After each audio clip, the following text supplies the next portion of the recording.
दिल्ली में आज जनशक्ति तिपहिया टैक्सी चालक संघ के पदाधिकारियों ने दिल्ली सरकार पर गंभीर आरोप लगाए हैं।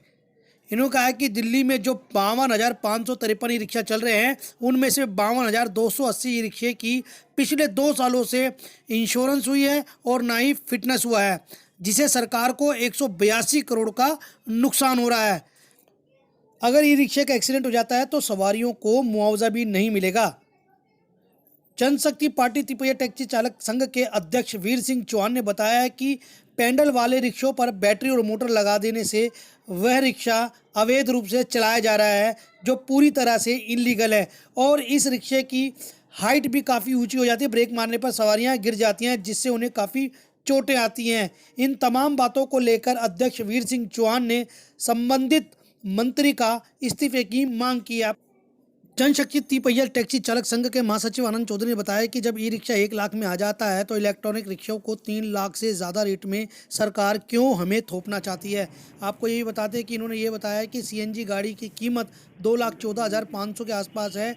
जो सरकार नए इलेक्ट्रॉनिक रिक्शा दे रही है वो 3,25,000 के आसपास है, जिसे आम चालक खरीद नहीं सकता। संघ ने ये भी बताया कि इलेक्ट्रॉनिक रिक्शे को चार्ज करने के लिए चार्जर पॉइंट अभी पूरी तरीके से नहीं बन पाए हैं और सरकार को इलेक्ट्रॉनिक रिक्शों में सीएनजी का या पेट्रोल की सुविधा देनी चाहिए थी, क्योंकि इलेक्ट्रॉनिक रिक्शा केवल 80 किलोमीटर ही चल पाएगा, लेकिन सीएनजी भराने से काफ़ी दूर का सफ़र तय किया जा सकता है। परंतु ऐसा नहीं होगा तो चालकों को इसकी मार झेलनी पड़ेगी।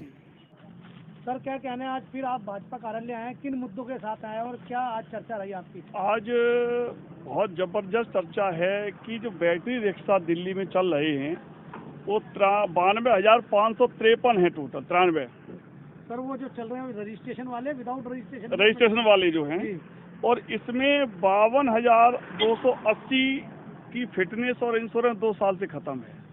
सरकार इस पर ध्यान नहीं दे रही है। जनशक्ति तिपहिया टैक्सी चालक संघ रजिस्टर्ड का मैं महासचिव हूँ। हमने हाई कोर्ट में केस लगाया है और हमारा फाइल नंबर है 8393/2021। इसकी पहली तारीख 13/2000 को पड़ी, दूसरी 8/2000 को पड़ी, तीसरी 9/12/2000 को लगी है।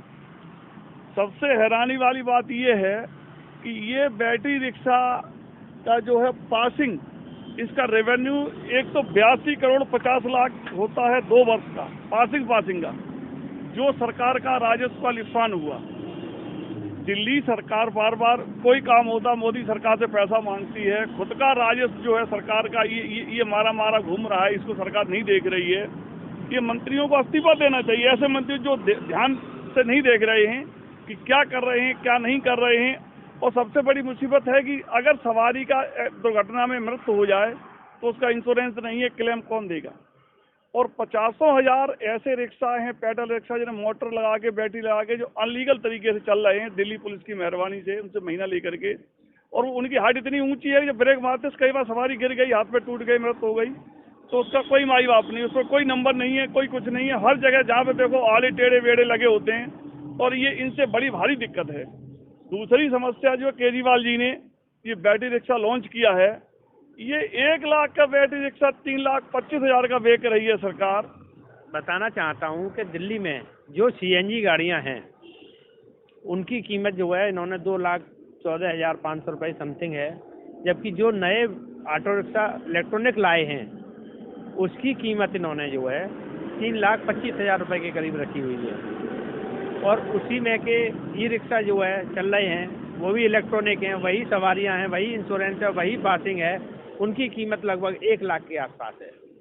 तो इतना अंतर इन्होंने गाड़ियों में क्यों है, क्या वजह है जो इलेक्ट्रॉनिक गाड़ियों को इतना महंगा बता रहे हैं और वो इलेक्ट्रॉनिक गाड़ियां में जो है 2 लाख का अंतर आ रहा है। दूसरी चीज़ ये है कि सीएनजी टीएसआर में हमारे जो है उसमें एक पेट्रोल की सुविधा अलग से दी गई है और इलेक्ट्रॉनिक गाड़ियों में कोई भी दूसरी सुविधा उसमें नहीं है, ना तो पेट्रोल की है ना सीएनजी की है। हम इलेक्ट्रॉनिक गाड़ियों को अगर हम उसमें चार्जिंग कराते हैं, चार्जिंग पॉइंट पर ले जाते हैं तो हमें कम से कम 4 से 5 घंटा चाहिए, क्योंकि ये गाड़ी जो है 80 किलोमीटर एक बार चार्जिंग में चलती है और हमारी सीएनजी की गाड़ियाँ जो है सारे दिन चलती है गाड़ी, कभी हमारी सीएनजी एक बार भरवाने में ख़त्म नहीं होती। अगर चार्जिंग पॉइंट के लिए हमें 5 घंटा चाहिए, इसमें समय का दुरुपयोग होता है। हम कमाएंगे किस टाइम पे अगर हम सीएनजी चार्जिंग इलेक्ट्रॉनिक चार्जिंग गाड़ियों को कराते रहेंगे। तो इलेक्ट्रॉनिक गाड़ियों को जो दिल्ली सरकार ला रही है, उन गाड़ियों को या तो इनकी कॉस्ट कम करी जाए, 1 लाख रुपए रखी जाए और फ्री परमिट दिए जाएं, पब्लिक के लिए फ्री परमिट दिए जाएं, जिससे कि वो अपनी रोजी रोटी कमा सके। और इससे दूने पैसे लेके प्राइवेट कंपनियों को जो है पैसे का मुनाफा करा रही है दिल्ली सरकार, वो ऐसा क्यों कर रही है? क्या लग रहा है? इलेक्ट्रिक गाड़ी को पहले तो ये है कि इसके कोई भी फाइनेंसर इसको फाइनेंस करने को राजी नहीं है। मैंने कई फाइनेंसरों से बात की, वो कह रहे भाई इस गाड़ी को मैं फाइनेंस नहीं करूँगा। अगर फाइनेंस नहीं होगी तो ये गाड़ी फिर ड्राइवर ले कैसे पाएगा? क्योंकि ड्राइवर का इतना पैसा होता नहीं है। ड्राइवर मुश्किल से 50,000 1 लाख रुपए इकट्ठा कर पाता है, वो भी अपना इधर उधर से जुगाड़ करके, तो वो 3.25 लाख रुपए में गाड़ी कैसे ले पाएगा? दूसरा सवाल ये है कि दिल्ली के अंदर भी जो हमारे फाइनेंसर हैं, मुश्किल से 10 फाइनेंसर होंगे जिनकी HP चढ़ती है। बाकी जितने भी डीलर बैठे हुए, इन्होंने लॉकडाउन के टाइम जो हमारे ड्राइवरों की किस्तें टूटी हैं, उनकी गाड़ियों को पकड़ पकड़ के और बिना उनकी रजामंदी के गाड़ियां दूसरे को बेच दी हैं और ट्रांसफर करके और गाड़ी कटवा के नया परमिट निकाल लिया। तो दिल्ली के अंदर कोई चार्जिंग पॉइंट है ही नहीं। वो कह रहे हैं कि हम आपके घर पे लगाएंगे चार्जर पॉइंट। घर पे एक बार बंदा अगर घर से निकल आया तो फिर वो दोबारा थोड़ी घर पे जाएगा।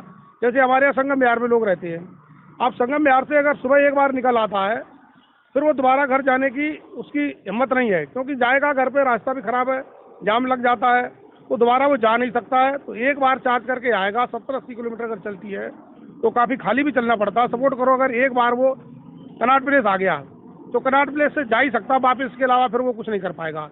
सवारी को मना करेगा तो रिफ्यूजिंग का चालान होगा, और पैसे ज़्यादा मांगेगा तो ओवर चार्जिंग चालान होगा, तो वो तो इसी में बर्बाद हो जाएगा। यानी टोटल माल ड्राइवर पे ही पड़नी है? बिल्कुल पड़नी है, क्योंकि सरकार तो ये करेगी नहीं भाई। आप मना कर नहीं सकते, मना करोगे तो रिफ्यूजिंग का चालान, और चालान इतने तगड़े हैं, 10,000, 20,000, 50,000 तक के हमारे लोगों के चालान हुए पहले भी।